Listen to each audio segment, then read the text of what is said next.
జై వీరబ్రహ్మ జై గోవిందమాంబ జై. నేను మీ కృష్ణమాచార్య శ్రీ బ్రహ్మపదం. దైనందిన జీవితంలో మనం పొందుతున్న ఎన్నో రకాలైన కష్టాలు నష్టాలు, వీటికి పరిహారాలని తాంత్రిక విధానంలో మనం తెలుసుకుంటున్నాం.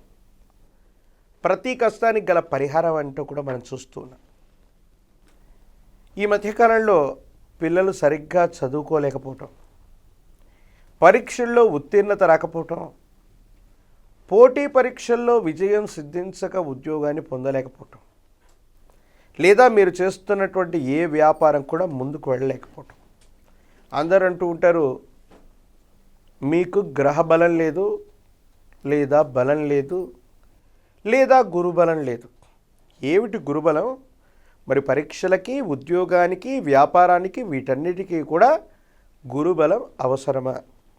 పూర్వీకులు మహర్షులు చెప్పేటువంటి అంశం ఒక్కటే, మీ యొక్క జన్మ జాతకంలో లగ్నంలో బలిష్టమైనటువంటి స్థానంలో గనక దేవగురువు అయినటువంటి బృహస్పతి ఉంటే చాలు, 8 గ్రహాలు అడ్డుగా ఉన్న సర్వారిష్టాలు పోతాయన్నటువంటి భావన మన పెద్దలు చెప్పారు. అంటే బృహస్పతి జాతకంలో అత్యంత బలంగా ఉంటే చాలు, ఉన్నటువంటి సర్వారిష్టాలన్నీ కూడా తొలగిపోయేటువంటి అవకాశం ఉందన్నటువంటిది మన పెద్దలు చెప్పినటువంటి మాట. ఆ మాట ప్రకారంగా మనం చూసుకున్నట్టయితే,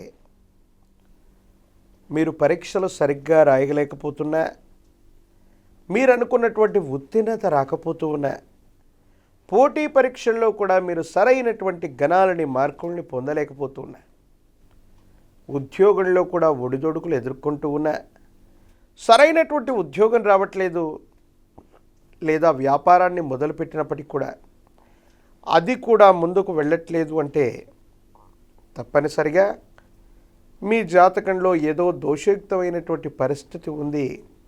దానివల్లే మీరు ఇబ్బందులని పొందుతున్నారు. మరి ఈ విధమైనటువంటి ఇబ్బందులు పొందుతూ ఉన్నటువంటి సందర్భంలో మనం ఏం చేయాలి? ఏం చేస్తే అనుకూలవంతమైనటువంటి పరిస్థితులు వస్తాయంటే, దేవతలందరికీ గురువు అయినటువంటి దేవగురువు బృహస్పతి. బృహస్పతి యొక్క అనుకూలత చేత బృహస్పతిని ఆరాధించటం వల్ల విఘ్నాలు తొలగిపోతాయి, పరీక్షల్లో మంచి మార్కులు లభిస్తాయి, ప్రత్యేకించి ఉద్యోగం లభిస్తుంది, వ్యాపారం కూడా ముందుకు వెళ్ళేటువంటి అవకాశం ఉంది. మీ దైనందిన జీవితంలో ఎవరైనా కూడా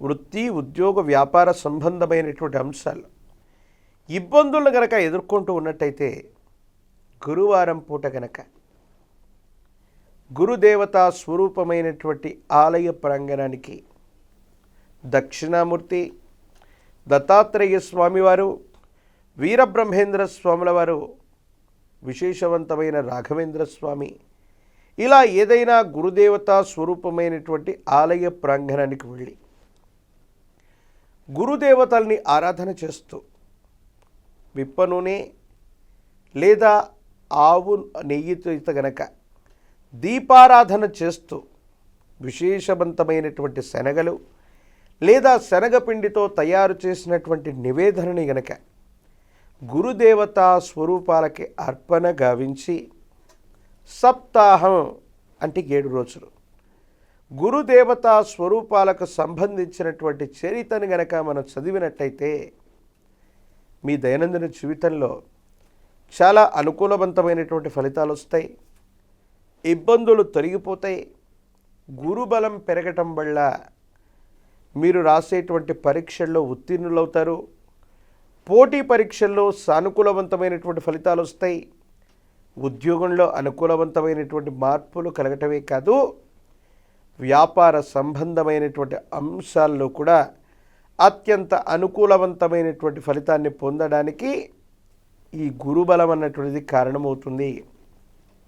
9 గురువారాల పాటు గురుదేవతా స్వరూపాల్ని, ఇలాంటి విశేషవంతమైనటువంటి గురువుల్ని ధ్యానించిన, ఆరాధన చేసిన, గురుదేవతా స్వరూపాలని విశేషంగా ఆరాధన చేసి పసుపు పచ్చని పుష్పాల మలని, గంధంతో అద్దినటువంటి పుష్పాలని గురుదేవతలకి అర్పణ గావిస్తూ పసుపు పచ్చని వస్త్రాల్ని గనక దానంగా చేస్తూ ఉంటే గురువు యొక్క అనుగ్రహం శీఘ్రంగా లభిస్తుంది. యోగదాయకమైనటువంటి పరిస్థితుల్ని మనం పొందుతాం. ఉద్యోగం, ప్రత్యేకించి వ్యాపారమే కాదు, మీరు చేసే ప్రతి పనిలో కూడా దేవగురువు అయినటువంటి బృహస్పతి యొక్క అనుకూలత వల్ల యోగదాయకమైనటువంటి ఫలితాన్ని తప్పకుండా పొందేటువంటి అవకాశం కనపడుతుంది.